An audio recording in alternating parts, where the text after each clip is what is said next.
سلام. اگه شما هم میخواین مثل من بک‌گراند سفیدتون رو به رنگ دلخواهتون تغییر بدید، این ویدیو مدرسه ادوبی رو تا آخر ببینید. من نیکروز مهرداشت هستم از مدرسه ادوبی و توی این ویدیو آموزش فتوشاپ مدرسه ادوبی با یه تکنیک ساده میخوایم که رنگ بک‌گراندمون رو تغییر بدیم. اولین قدم اینه که مدلمون رو سلکت کنیم.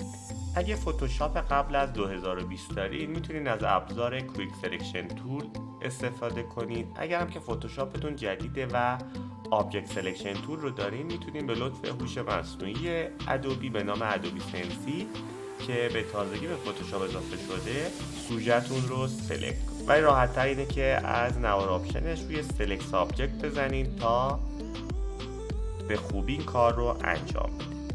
من برای اینکه ببینم این کار رو چقدر خوب انجام داده کیو رو میزنم تا به حالت کویک ماسک برم و ببینم که چه ایراداتی داره. میبینم که یه خود توی قسمت مو و این قسمت ریش یکم سفیدی داریم، به خاطر همین دوباره کیو رو میزنم تا به حالت نرمال برگردم و میرم روی سلکت ماسک از نوار آپشن کلیک میکنم.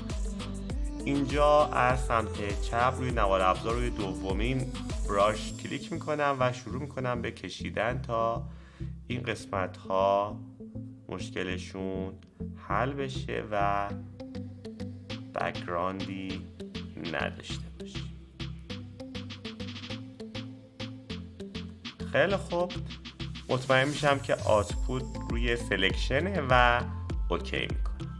حالا میرم از روی ادجاستمنت لیرز ها یه سالید کالر میسازم و اونو روی این رنگ مثلا قرار میدم و اوکی میکنم.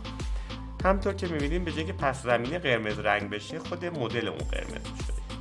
برای اینکه معکوس بشه میام روی کالر فیل یک ماسک لیرش کلیک میکنم تا 4 تا خط دور کادرش کشیده بشه و بعد کنترل آی رو میزنم تا معکوس بشه. همطور که میبینید ما الان رنگ بک‌گراند رو تغییر دادیم. یه خورده بک‌گراند اینجا داریم که میتونیم بیایم روی ماسک لیر همطور که هستیم بی رو بزنیم و با رنگ مشکی فورگراند مشکی شروع کنیم به کشیدن روی این قسمت ها تا بک‌گراند پیدا نباشه. خیلی خوب، حالا وقتشه که ما از عکس اصلی سایه رو هم منتقل کنیم روی بک‌گراند جدیدمون تا عکسمون طبیعی تر رو بگیره. برای این کار باید بریم سراغ بلندینگ مودها. بلندینگ مودها برای تلفیق لایه ها با هم استفاده میشه.